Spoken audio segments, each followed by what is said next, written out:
Agnipath scheme वरदान या अभिशाप?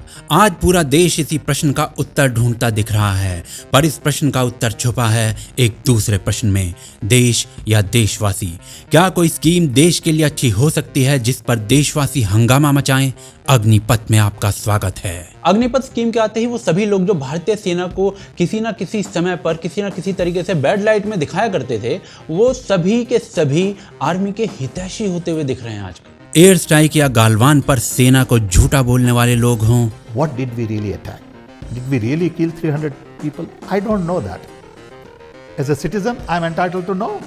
या ऐसे लोग जो आर्म फोर्सेस को गालियां देते हैं, बोलते हैं कि भारतीय आर्मी महिलाओं और बच्चों पर जबरदस्ती करती है। कश्मीर के अंदर महिलाओं का बलात्कार किया जाता है सुरक्षा बलों द्वारा। वो भी आज भारतीय सेना के हितैषी बनकर बात कर रहे हैं। आप सबसे पहले देश की जनता को ये बताइए कि इस योजना की जरूरत क्या है।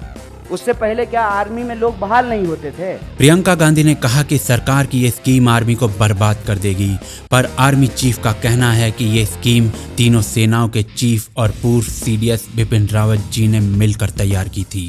एंड ये सीरियस वर्क पहले तीनों चीफ जनरल रावत मिलके एंड कई लोगों से इसके बारे में डिस्कशन करी। आप किस पर भरोसा करेंगे वो आपको तय करना है, पर थोड़े समय में जो कल तक किसान थे वो जवान बनकर आएंगे और भारत की सड़कें फिर से ठप पड़ी दिखाई देंगी। बिहार से चला एक हिंसक आंदोलन आज देश के कई राज्यों, कई शहरों तक पहुंच गया और हिंसा लगातार बढ़ती रही। कई ट्रेन, कई पब्लिक, कई प्राइवेट वाहन एवं प्रॉपर्टी अग्नि के हवाले कर दिए गए। सेना ने इस मुद्दे पर कड़ा रुख अपनाते हुए कहा कि जो भी युवा इस प्रकार के प्रोटेस्ट में दिखा, उसके लिए आर्मी के गेट अभी के अभी बंद कर दिए जाते हैं। उसके साथ उसका पुलिस वेरिफिकेशन होगा ही होगा। अगर ना जाने किसी वजह से एफआईआर लॉन्च उसके ऊपर लॉन्च हुआ तो वो नहीं आ सकता। It is simple. इस पूरे प्रदर्शन के हिंसक होने के दो बड़े कारण थे, कोचिंग इंस्टीट्यूट्स और व्हाट्सएप ग्रुप्स। युवाओं को व्हाट्सएप ग्रुप्स में फेक न्यूज इस स्कीम के बारे में भेजी गई, युवा उग्र हुआ और हिंसा हो गई। सरकार ने करीब 36 व्हाट्सएप ग्रुप्स को बंद करा है, कई लोगों को अरेस्ट किया गया है और कई कोचिंग इंस्टीट्यूट्स पर छापे मारे गए हैं। सेना के अध्यक्ष तक ने कोचिंग इंस्टीट्यूट्स का एक रोल इस पूरी हिंसा के अंदर बताया है। अब इनको उसका उकसारा कौन था? दो किस्म के लोग थे, एक इनमिकल एलिमेंट्स, दूसरे कोचिंग इंस्टीट्यूशन जो चला रहे थे। कोचिंग इंस्टीट्यूट्स के मालिकों के कई वीडियोस प्रोटेस्ट कर रहे स्टूडेंट्स के पास से मिले, जिसमें उनसे आह्वान किया जा रहा था कि जाओ इस स्कीम के विरोध में प्रदर्शन करो। जब कोचिंग इंस्टीट्यूट्स इस मामले में लपेटे में आए तो उनके सुर बदलते हुए दिखे।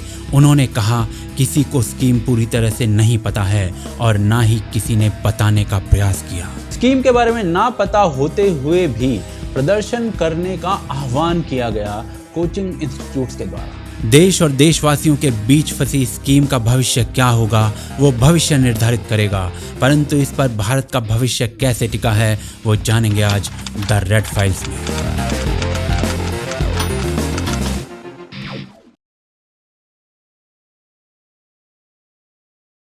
वर्ष 2019 सीए का विरोध प्रारंभ होता है और पूरा देश भभक उठता है, सड़कें जाम हो जाती हैं और आंदोलन समाप्त होता है 2020 में कोविड के आने के बाद। पर 2021 का प्रारंभ फिर से किसान आंदोलन से हो जाता है। किसान के लिए किए गए रिफॉर्म्स लॉन्ग ड्यू थे और सुप्रीम कोर्ट की समिति की मानी जाए तो इन लॉज से 86% किसान प्रसन्न थे, परंतु 14% की जिद में हानि हुई उन 86% की। किसान आंदोलन के साए में बीता पूरा वर्ष 2021 और भारत में आंदोलन से या पब्लिक प्रॉपर्टी के नष्ट होने के कारण 48 लाख करोड़ रुपए की हानि हुई, आर्थिक हानि हुई, जो 2022-23 के पूरे बजट यानी 40 लाख करोड़ से 8 लाख करोड़ अधिक है। इन्हीं आंदोलनों की कड़ी में अब एक नाम और जुड़ रहा है, अग्निपथ। व्हाट्सएप ग्रुप्स और कोचिंग इंस्टीट्यूट से निकली ये चिंगारी अब पॉलिटिक्स का अड्डा बन चुकी है। ऐसे प्रदर्शनों के चलते कैसे आशा की जाए कि देश तरक्की करेगा, परंतु इस सबसे उलट आज का सबसे बड़ा प्रश्न, क्यों लाई गई ये अग्निपथ स्कीम? जब तक ये समझ में नहीं आएगा तब तक स्कीम कैसे समझ में आएगी? आज यदि दो देशों के बीच जंग होती है तो कौन सा देश जीतेगा? वो देश जिसके पास सेना में अधिक लोग हैं और आउटडेटेड हथियार, पुराने विमान हैं, या वो देश जिसके पास सेना में तो कम लोग हैं परंतु दूसरे देश के कंपैरिजन में टैंक, फाइटर विमान, मिसाइल, ड्रोन, अत्याधुनिक शस्त्र अधिक हैं? उत्तर हम दोनों को ही पता है, फिर भी आप कमेंट में लिख सकते हैं। दिवंगत सीडीएस बिपिन रावत जी ने 2.5 फ्रंट वॉर की बात कही थी। एक चीन, एक पाकिस्तान और आधा भारत का आंतरिक कलह। यदि वॉर होती है तो चीन और पाकिस्तान एक साथ मिलकर लड़ें, इस प्रोबेबिलिटी को कोई भी नकार नहीं सकता। और ऐसे में क्या भारत अभी की सेना और शस्त्रों के साथ अपने देश को बचा सकता है या उसे सशक्त करने की आवश्यकता है? प्रश्न आपसे है, कमेंट में आप इसे भी लिख सकते हैं। यदि इस प्रश्न का उत्तर हां है और आपको लगता है कि सेना को सशक्त करने की आवश्यकता है तो अग्निपथ स्कीम से यही कार्य किया जाएगा। इस प्रकार की किसी स्कीम की रिक्वायरमेंट 1989 से थी और आज इसे इंप्लीमेंट किया गया है। ये रिफॉर्म क्यों आया? ये रिफॉर्म लॉन्ग पेंडिंग था। सबसे ऊपर वाली आप स्टेटमेंट देखिए, ये स्टेटमेंट आज की नहीं है, ये 1989 की स्टेटमेंट है। तीनों सेनाओं के अध्यक्ष और दिवंगत सीडीएस बिपिन रावत और सेना के कई एक्सपर्ट्स ने मिलकर इस स्कीम का गठन किया। इसको स्टडी करा गया पिछले 2 साल एंड ये सीरियस वर्क, पहले तीनों चीफ जनरल रावत मिलके एंड कई लोगों से इसके बारे में डिस्कशन करी कि क्या क्या तरीके हैं, इसकी परसेंटेजेस कैसे करें। उसके अलावा हमने स्टडी करी बाहर के देशों की। और अग्निपथ योजना पर तीनों ही सेनाएं इतना बल इसलिए दे रही हैं क्योंकि भारत के पास 2 बड़ी समस्याएं हैं। एक, पूरे विश्व में भारत की आर्मी की एवरेज आयु सबसे अधिक यानी 32 वर्ष की है, जो 1989-90 में 30 वर्ष की थी, अब वो बढ़ रही है। इसका अर्थ क्या हुआ? यह एवरेज एज निरंतर बढ़ रही है और इसका कोई ना कोई समाधान निकालना अनिवार्य था। या दूसरे शब्दों में कहा जाए तो जिन आर्मी वालों को आप जवान कह रहे हैं वो 32 वर्षीय हैं, जो कि सपोजिटली 25-26 वर्ष के होने चाहिए। इसके अलावा एक और पहलू है जो बड़ा ही महत्वपूर्ण है, वो है बजट का। उसके बारे में आगे देखते हैं।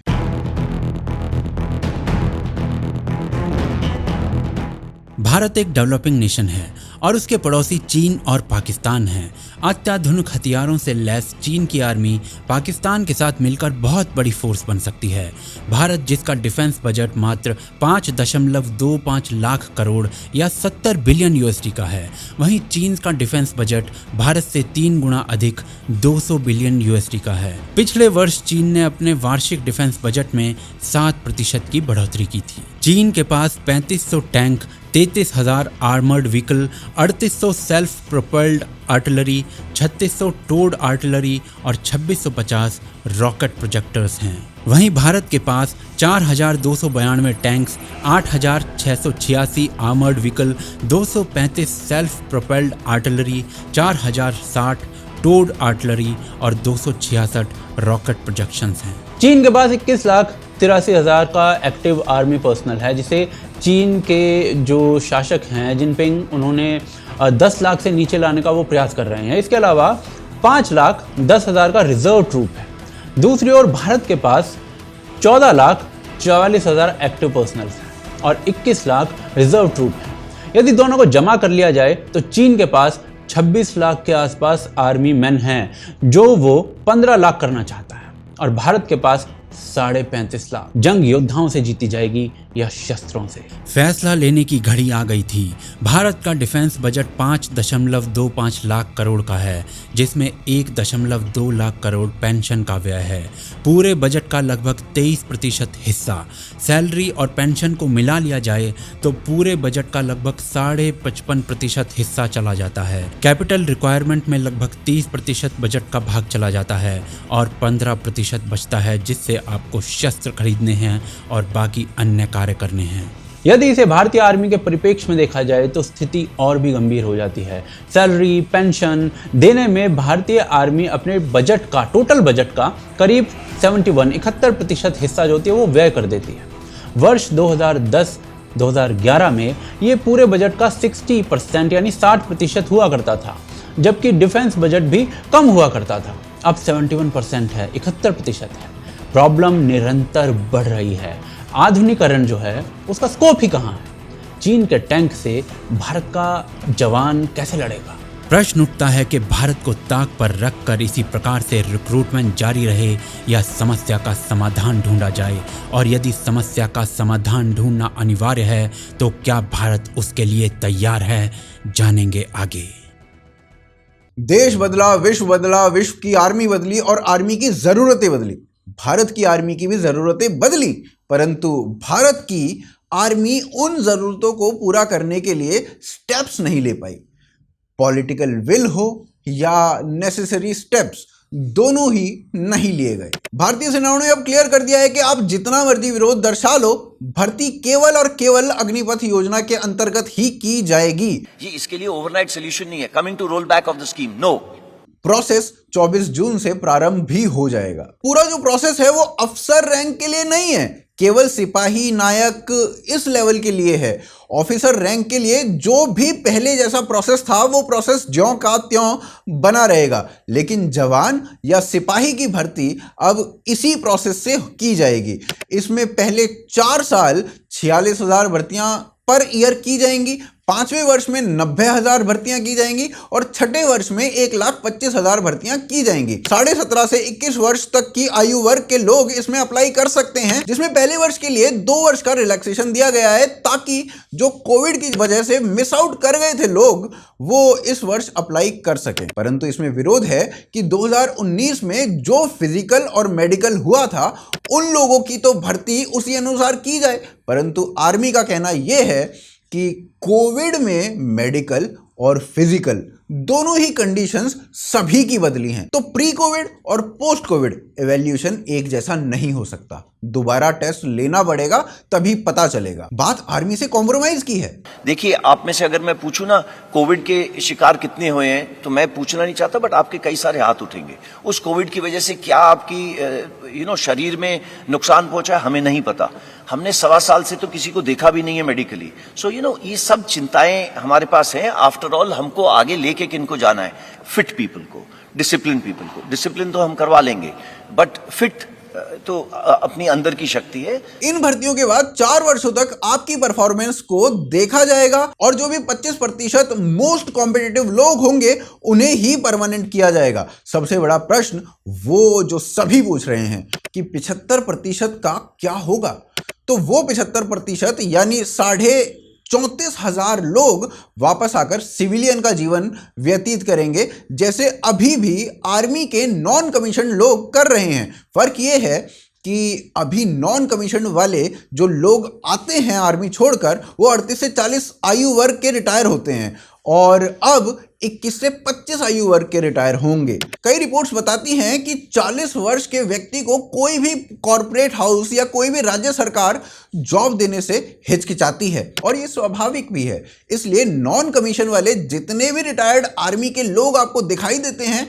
वो गार्ड की जॉब करते हुए दिखाई देते हैं। हाँ, इनमें कुछ टेक्निकल स्किल्स भी होती हैं और उन्हें टेक्निकल जॉब्स भी मिलती हैं, परंतु वो दिखाई कम देते हैं। लेकिन 25 वर्षीय बच्चों के लिए अपॉर्चुनिटीज भी अधिक होंगी क्योंकि उनके साथ उनकी एज है और इसके लिए कई राज्यों की सरकारों ने पुलिस में या इसी प्रकार के अन्य स्थानों पर जॉब्स देने की बात कही है। नॉन कमीशन वाले रिटायर्ड लोगों और अग्निवीरों में दूसरा फर्क क्या होगा? दूसरा फर्क यह होगा कि अग्निवीर इग्नू से डिग्री कोर्स भी साथ साथ जब उनकी जॉब चल रही होगी उसी के साथ साथ कर सकते हैं, जिसका प्रावधान किया गया है। यानी यदि वे डिग्री भी साथ साथ करते हैं तो 21 से 25 वर्ष में उनके पास 4 साल का एक्सपीरियंस है, स्किल है और डिग्री है और इन्हीं तीनों के साथ साथ है इनके पास डिसिप्लिन। जहां भारत में मात्र 45% ग्रेजुएट ही ऐसे हैं जो एम्प्लॉयबल हैं, यानी 55% ग्रेजुएट्स में कोई स्किल नहीं है, उन्हें किसी प्रकार की जॉब में लिया ही नहीं जा सकता। ऐसी कंडीशन में यदि आप अग्निवीर हैं, आपके पास डिग्री है और स्किल है और डिसिप्लिन भी है, तो इसके बाद आपके पास मार्केट में जॉब अपॉर्चुनिटीज भी ज्यादा होंगी। नॉर्मल लोगों से आपके पास एक थोड़ा सा एज होगा और ऐसा मैं नहीं कह रहा हूं, ऐसा बड़े सारे बिजनेस हाउसेस कह रहे हैं। ये एक स्किल गैप जो थी इंडस्ट्री में, ये स्किल गैप काफी तरह से इससे एड्रेस हो जाएगी। लोग जो है इस तरह हम लोग इंडस्ट्री में ढूंढ रहे हैं इस तरह के यंगस्टर्स को। We can mold them into the best human resources that industry can have. तो देखिए वो जब वो खत्म करेंगे उनकी उम्र 21 से 25 साल होगी। अब जो इंडिया में कॉलेज ग्रेजुएट होता है उसकी उम्र होती है 21 साल। तो यहाँ पे you have got somebody with 4 years experience 21 साल versus somebody with no experience 21 साल। तो on the job who is likely to be better? Technically, the industry looks at bringing these well-trained youth across the system for not only manufacturing the present set of equipments, but also the future ready like the UAVs. Army के chief भी यही बात कह रहे हैं कि इन 75% के लिए सरकार और कॉरपोरेट से जुड़कर प्रबंध किया जाएगा, लेकिन कोई गारंटी नहीं है और बस इसी बात पर विरोध है। ऐसे में देखना यह इंपॉर्टेंट होगा कि बाकी के देश इस मुद्दे पर क्या कर रहे हैं, वो आगे देखते हैं।